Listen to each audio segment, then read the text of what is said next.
Bismillahirrahmanirrahim. Assalamu alaikum nursery class. Welcome back once again to another exciting lesson of mathematics. And today's topic is recognition of number 17. चलिए बच्चों, अब तो ज़्यादा से ज़्यादा आपने मुझे बताना है कि कौन से नंबर आने वाले हैं, क्योंकि अब आपको नंबर्स के बारे में खूब अच्छी सी प्रैक्टिस हो गई है। और जब आप अब खुद से काउंटिंग करते हैं डिफरेंट ऑब्जेक्ट्स को लेके, तो आपको पता चल जाता है कि आप जिस नंबर को काउंट कर रहे हैं उसको लिखना कैसे है या उसको एक्सप्लेन कैसे करना है। सो टीचर्स, लिसनिंग स्पीकिंग इसलिए इम्पोर्टेंट है क्योंकि जब बच्चों से सवाल पूछा जाता है कि ये क्या है या कितना है, तो वो जब उसका जवाब देते हैं और हम उनसे फर्दर पूछे उनकी डीपर अंडरस्टैंडिंग जानने के लिए कि वो इसको ऐसे क्यों कह रहे हैं, तो जब तक कॉन्सेप्ट क्लियर नहीं होगा हमेशा उनके दिमाग में कंफ्यूजन ही रहेगी।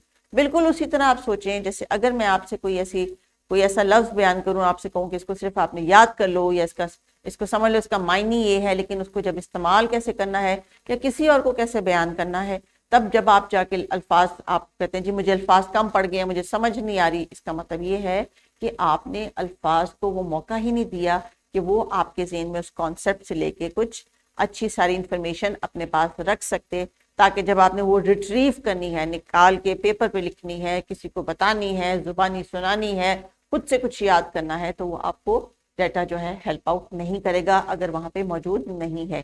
इसलिए टीचर्स आइडेंटिफिकेशन के ऊपर जो है हम ज़्यादा से ज़्यादा फोकस करते हैं किसी भी कॉन्सेप्ट को सिखाने के लिए। कॉन्सेप्ट को मज़ीद इंटरेस्टिंग बनाने के लिए दूसरे के से हम कोशिश करते हैं कि और भी जनरल नॉलेज के कुछ सवालात बीच में इनकॉर्पोरेट कर ले, क्योंकि ईसीसी में हम लाइन नहीं लगाते कि आपने ये चीज़ बस मैथ में सीखनी है, ये चीज़ बस उर्दू में सीखनी है। हम इधर उधर यानी world around us, health, hygiene and safety, physical development, उसमें से जो भी चीज़ अपनी किताब के दिए हुए कंटेंट के साथ कनेक्ट हो सकती है वाइल प्रिपेयरिंग द लेसन, वो हमने करनी होती है। थोड़ी थोड़ी सजेशंस हम आपको लेसन में देते हैं, बाकी ऑब्वियसली आप क्लासरूम में बेहतर जानती हैं कि बच्चों के साथ किस तरह के सवालात की या किस तरह की वोकैबुलरी की मजीद इनको ज़रूरत है। तो आज के ईएलओ को कंटिन्यू करेंगे teachers, identification of the number 17, और नंबर 17 आता है नंबर 16 के बाद। तो प्यारे बच्चों, आपको पता है 17 कैसे लिखते हैं? 1 and 7। तो 17 के जब मैं आपसे कहूंगी कि जरा बंडल बना के दिखाएं, जरा मुझे किसी कॉर्नर में जाके दिखाएं कि हाउ मच वुड बी 17, या फ्लैश कार्ड्स में से ढूंढ के बताएं कि कौन से वाला फ्लैश कार्ड नंबर 17 शो कर रहा है। तो क्या आप वो कर सकते हैं? तो टीचर्स, अभी आप करेंगे इस वीडियो को पॉज। जितने हमने डबल डिजिट के फ्लैश कार्ड्स 10, 11, 12, 13, 14, 15, 16 एंड नाउ 17 जो सीखे थे, वो शफल कर लीजिए अपनी टेबल पे और बच्चों से कहें आपको 17 ढूंढ के दिखाएं। So meanwhile I will wait here. शाबाश बच्चों, आपने बहुत अच्छे तरीके से नंबर 17 ढूंढ के टीचर को बताया। देखिए टीचर्स, मटेरियल तो वही है, आइडियाज वही हैं, किस एक्टिविटी को किस वक्त कहाँ पे डालना है। बच्चों को लगता है कि ये खेल हो रही है, लेकिन खेल में हो रही है लर्निंग। तो चलिए बच्चों, अभी आपने जो नंबर 17 का फेस था वो तो फ्लैश कार्ड में आपने ढूंढ के दिखा दिया। क्या अब मैं आपसे कहूँ कि कुछ ब्लॉक्स ले लें या कलर पेंसिल्स ले लें या इरेजर्स और कॉपीज ले लें और मुझे 17, 10 और 7 के बंडल्स मैंने बना के दिखाएं, तो क्या आप दिखा सकते हैं? सो नाउ टीचर्स, अब आपने जब नेक्स्ट एक्टिविटी इसी तरह इनको एंगेज करनी है तो उनको किसी ट्रांजिशन फॉर्म में रखना है, क्योंकि जब लर्निंग हो रही होती है तो लर्निंग के सर्टेन स्टेजेस होते हैं जहाँ पे आपको बच्चे से भी इनपुट लेना होता है या उससे जल्दी से जल्दी जो है किसी आउटपुट के कॉर्नर में धकेलना होता है कि वो वहां जाए और जो उसके दिमाग में चल रहा है वो आपको करके दिखा दे।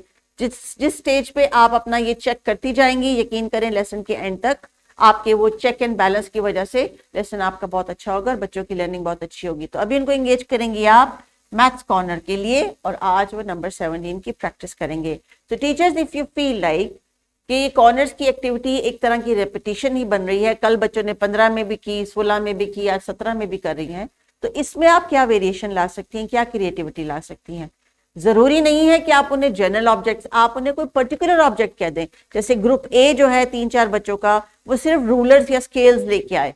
ग्रुप बी जो है वो इरेजर्स लेके आए। ग्रुप सी जो है वो मैथ्स की कॉपीज इकट्ठी करके ले आए। ग्रुप डी जो है वो मैथ्स की बुक्स इकट्ठी करके ले आए। And next day you can shuffle the objects. अगर नेक्स्ट डे आपने मैथ कॉर्नर को नहीं तो आप लाइब्रेरी कॉर्नर में सेंड कर सकती हैं, टॉय कॉर्नर में सेंड कर सकते हैं। अगर प्लेग्राउंड से जाके आपने उनसे वैसे ही रैंडमली कुछ पेबल्स इकट्ठे करवा लिए हैं तो उस दिन उन पेबल्स को, नेक्स्ट डे उन पेबल्स को इस्तेमाल कर लें। यही आइडियाज और क्रिएटिविटी आपने अपनी क्लासरूम में इस एक्टिविटी और एनर्जी को जनरेट करने के लिए सोचनी होती है। आज बच्चों ने सीखा है नंबर 17 और मुझे उम्मीद है बच्चों ने 10 और 7 जब टीचर को एक्सप्लेन किया अपने वर्ड्स में तो उन्होंने खुद से अपना नंबर 17 बना लिया। तो teachers please appreciate your students. जब बच्चे आपके साथ कोई लर्निंग शेयर करते हैं तो वही मौका होता है उनको खूब से शाबाश देने का, ताकि अगले लेसन के लिए वो मजीद एनर्जाइज होकर आए। तो अभी एक्टिविटी टीचर्स जो आर्ट कॉर्नर की है, after they will complete the book page. So teachers जो बुक पेज है रिकग्निशन का, उसका मकसद ये है कि बच्चे काउंट करके इसी तरह से ही बंडल्स को सर्कल करके अपने वर्ड्स में एक्सप्लेन कर सके। तो make them cross and circle so that they can also remember it later on. Art activity के लिए टीचर आप उन्हें कुछ पेंट दे सकती हैं, और ये देखिए यहाँ पे टीचर ने एक कॉटन स्वैब को बॉल की शक्ल बना के दिया है, जिसमें वो ऑरेंज कलर में डिप करके यहाँ पे 17 ऑरेंजेस बना रहे हैं। So you can make your own orange tree. This was the most low cost and very simple idea. देखें टीचर ने एक चार्ट पेपर का पीस पेस्ट करके बच्चों को ऐसे ब्रांचेस बना दिए और उनसे कहा चलो जी अब इसके ऊपर ऑरेंज जो है वो 17 ऑरेंज उसके ऊपर पेस्ट करो। Simple idea but very creative. जारी बात है बच्चे हर दफा जब डिप करके वापस आएंगे तो 17 तक काउंट करने के लिए उनके सारे नंबर्स एक तरह से रिकॉल हो रहे हैं। तो टीचर्स ओरल काउंटिंग को एम्फेसाइज करें क्लासरूम के स्टार्ट में, एंड पे, घर के लिए भी आपका जो विजुअल पोस्टर है वो भी जो क्लासरूम में उसको भी यूज करें। बच्चों को ओरल काउंटिंग आनी चाहिए अप टिल 50। इसके बाद हम इसको आगे कंटिन्यू करेंगे केजी क्लास में टिल 100। तो कोशिश करें कि हम बच्चों को जब एक्टिविटी करवा रहे हैं एज सजेस्टेड पर the text book page, text book के ऊपर टीचर्स जो एक्टिविटी है वो तो लाजमी करनी है बच्चों ने। उसका मीडियम या मटेरियल आप चेंज कर सकती हैं, लेकिन इसके अलावा मजीद एडिशन आप कर सकती हैं। That is totally up to you. तो प्यारे बच्चों, आज किताब के सफ़े पे आपने अपने कैटरपिलर्स को खुद से काउंट करना है, 10 को सर्कल करना है और सिंगल्स को काउंट करके बताना है। So let's wrap up teachers. Identification के लिए की गई आज तमाम एक्टिविटीज आई होप कि बच्चों के साथ जो है आपने जरूर परफॉर्म की होंगी और बच्चों ने नंबर 17 को खूब अच्छे तरीके से समझ लिया होगा। एक आइडेंटिफिकेशन की बड़ी कलरफुल सी वर्कशीट डिस्क्रिप्शन बॉक्स में मौजूद है। जब भी कंप्लीट करके लाएंगे तो इट्स गोना लुक लवली। तो बच्चों ये प्यारी सी वर्कशीट कलर करनी है, अच्छी सी रंग बिरंगी सी, बहुत मल्टी कलर की आपने जो है यहाँ पे फिश में कलर करना है और उसके बाद फिर टीचर को क्लासरूम में ला के देना है and she is gonna display it on the board. तो डियर टीचर्स, ये जितनी भी वर्कशीट्स हैं ये बच्चों का पोर्टफोलियो है। बच्चे इनमें रंग भरें, पोस्टर के पर कलर करें, क्रेयॉन करें, कॉटन स्वैप से करें, जिस भी मटेरियल से कर रही हैं आप वो सारा आपने कलेक्ट करते जाना है और साल के एंड में यही आपने फोल्डर पेरेंट्स को और नेक्स्ट क्लास की टीचर को हैंड ओवर करना है और उन्हें बताना है कि मैंने बच्चों की इतनी सारी स्किल्स बिल्ड की हैं इन चंद कॉन्सेप्ट्स को लेके। बच्चों को लिखना, पढ़ना, बोलना, कलर करना, पेंट करना सब कुछ आता है। तो the next year teacher is going to be actually really impressed कि आपने इतनी मेहनत की है। पेरेंट्स विल ऑल्सो सी कि आपने जितनी मेहनत बच्चों से की है वो डेफिनेटली उस काम में रिफ्लेक्ट हो रही है। तो continue with the lesson. Take care. अल्लाह हाफ़िज़।